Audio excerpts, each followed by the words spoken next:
शुक्रवारपासून आहे कोल्हापूरमध्ये पावसाला सुरुवात झालेली आहे। कोल्हापूरमध्ये पावसाला सुरुवात झाल्यामुळे बळीराजाबरोबरच नागरिकांना देखील दिलासा मिळालाय।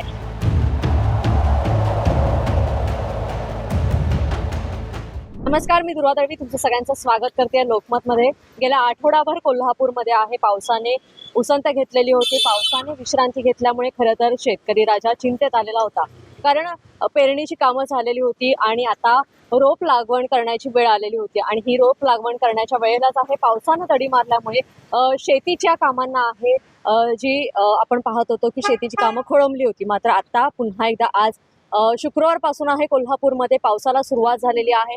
कोल्हापूरमध्ये पावसाला सुरुवात झाल्यामुळे बळीराजाबरोबरच नागरिकांना देखील दिलासा मिळालाय, कारण गेल्या आठवड्यामध्ये जर पाहिलं तर गेल्या आठवड्याभरापासून खरं तर पाऊस थांबलेला आहे। मात्र त्याआधी जो पाऊस झाला त्या पावसामुळे नद्यांच्या पाणी पातळीमध्ये वाढ झालेली होती। मात्र कोल्हापुरातील धरणं भरणं गरजेचं होतं, मात्र ही धरणं अजूनही भरलेली नाही आहेत। कोल्हापुरातील राधानगरी धरण आहे जे आज 65% इतकं भरलेलं आहे आणि त्याचबरोबर काळंबावाडी धरण देखील भरणं गरजेचं आहे, कारण या दोन्ही धरणावरनं आहे जे कोल्हापूर जिल्ह्याला पाणी पुरवठा केला जातो आणि कोल्हापूर जिल्ह्याच्या संपूर्ण शेतीसाठी आहे या दोन्ही धरणांची पाणी आहे जे आवश्यक असतं आणि त्याचमुळे आज पुन्हा एकदा पावसाला सुरुवात झालेली आहे। काल सकाळपासूनच राधानगरी धरण क्षेत्रामध्ये आहे जो पाऊस सुरू झालेला आहे, त्यामुळे राधानगरी धरण क्षेत्रामध्ये 65% आहे इतका पाणीसाठा सध्या 65% इतकं धरण भरलेलं आहे आणि त्यामुळेच कोल्हापुरामध्ये आपण पाहतोय की पाऊस सुरू झाल्यानंतर नागरिकांमध्ये दिलासाचं वातावरण आहे। मात्र मुसळधार पाऊस आहे जो कोल्हापूर शहरासह ग्रामीण भागामध्ये होताना दिसतोय, त्यामुळे अनेक ठिकाणी सखल भागामध्ये आहे जे पाणी साचलेलं आहे। त्याचबरोबर